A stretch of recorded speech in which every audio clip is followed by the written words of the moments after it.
The world of combat sports is extremely unforgiving. Oh, big left from Poirier, now a right hand. Oh, he's hurt.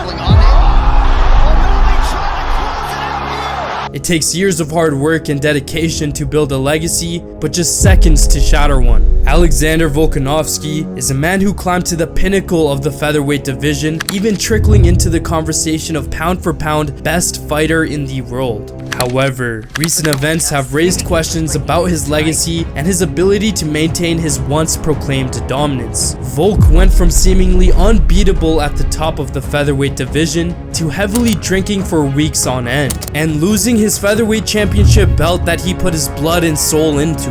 But how exactly did Volk go from being one of the most coveted stars in the UFC to losing it all within just 1 year?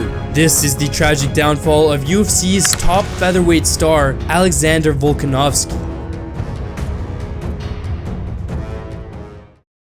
It was the year of 2015. Conor McGregor was the most prized fighter under Dana's belt, and after plowing through opponents, McGregor's fighting style and personality was met extremely well by fans, and he would quickly mask to the flashiest fighter in the UFC. McGregor would earn his first title fight on December of 2015 against the champ Jose Aldo for the featherweight title. And after a whole year of promotion, the date was finally set and the fighters were ready.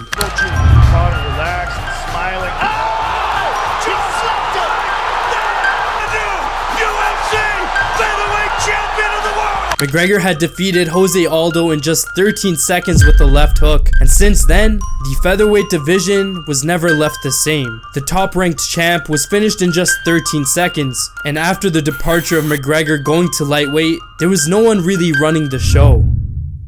After McGregor was forced to vacate his featherweight belt, Holloway had a similar opportunity to face Aldo for the featherweight title. In dominant fashion, Max knocked out Aldo to become UFC featherweight champ of the world and would later take down 3 more opponents, resulting in 3 successful title defenses. Holloway was on top of the world. He was the king of all kings in the featherweight division, and it seemed like no one could stop his unparalleled prowess. Around the time of Holloway's come-up, however, was a fighter looming from the seas of Australia, looking to put himself and his country on the map. Alexander Volkanovski made his UFC debut on November 26, 2016 and stormed into the UFC, winning his first 7 UFC fights. His demolishing performances would earn him his first title shot in the UFC featherweight division against none other than the coveted Max Holloway. This was Volk's fight of his life, and for Alexander the Great, he would not let this opportunity slip by. In his first title fight, Volk had dethroned the greatest in the division and would secure himself his first ever championship by unanimous decision.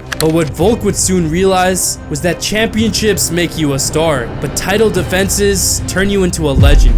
Volk, a little over a year later, would face Max in a rematch on July 11th of 2020. In his first title defense, he would edge his way through, beating Max in a split decision. Volk's goal was to tie Holloway's record of 3 title defenses, but what Alex actually ended up accomplishing was truly historical. Volk in his next 3 fights would put on a series of masterclass performances. He defeated both Brian Ortega and the Korean Zombie and faced Holloway in their 3rd rival fight. Volk in all 3 fights completely outclassed and dominated all of his opponents. This type of uncanny brilliance sparking out of nowhere was unprecedented, and the world took notice of Volk's strong prowess. He achieved all he could in his division by becoming champ and securing 5 straight title defenses. The next steps for Volk was a clear one, and what he ended up doing seemed to have drawn inspiration from none other than the notorious Conor McGregor. On October 22nd of 2022, Islam Makhachev called out Volk after submitting Charles Oliveira to achieve the lightweight title. Are you down? Let's do it. Hey,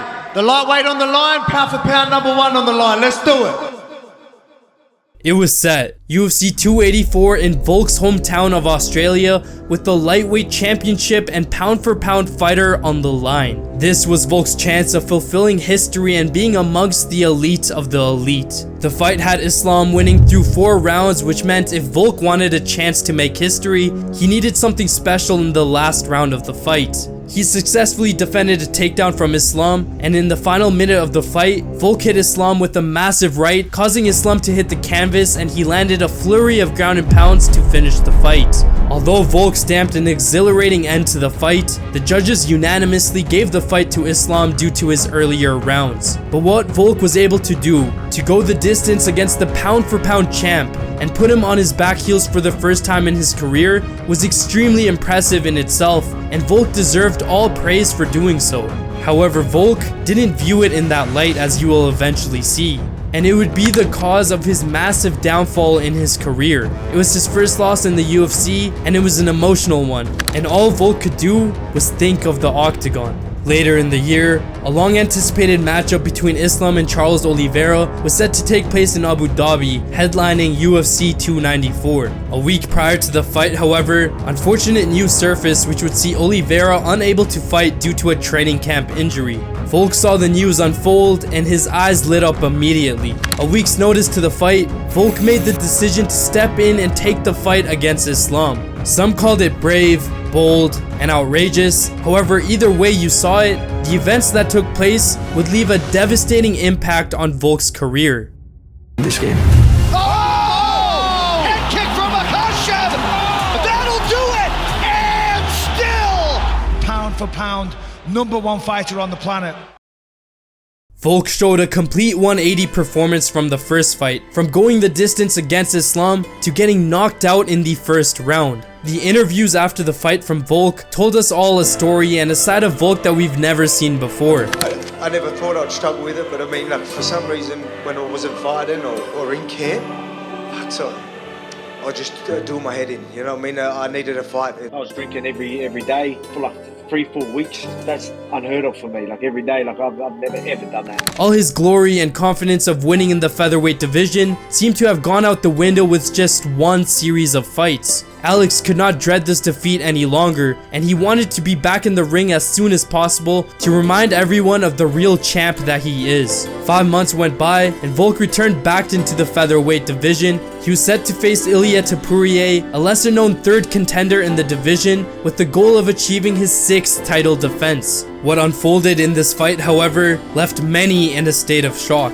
In round 2 of this fight, with a minute left, Topuria clipped Volk with a flurry of shots, knocking him out flat cold and making Topuria the new featherweight champion. It was clear that after this fight, Volk was no longer the same dominant featherweight champ. His confidence since the Islam fights have been shattered. With a fighter as prized as Volk, these last couple of fights were extremely heartbreaking, not only for him, but for us MMA fans. Volk was a man who ruled the featherweight division, defending 5 title fights, and he nearly defeated Islam to become 2-time divisional champ in the UFC. Since his first loss, however, it had led to 2 knockouts and a fighter who is visibly not the same as he once was. I pray for Volk and his future, as he is still one of the best featherweights, and we as MMA fans are blessed to have someone like this in our sport. But it just goes to show the unforgiving nature of MMA. We see fighters rise and their glory, but we also see their eventual downfall, and seeing it consume Volk that quickly is extremely heartbreaking. If you enjoyed this video, please be sure to like and subscribe.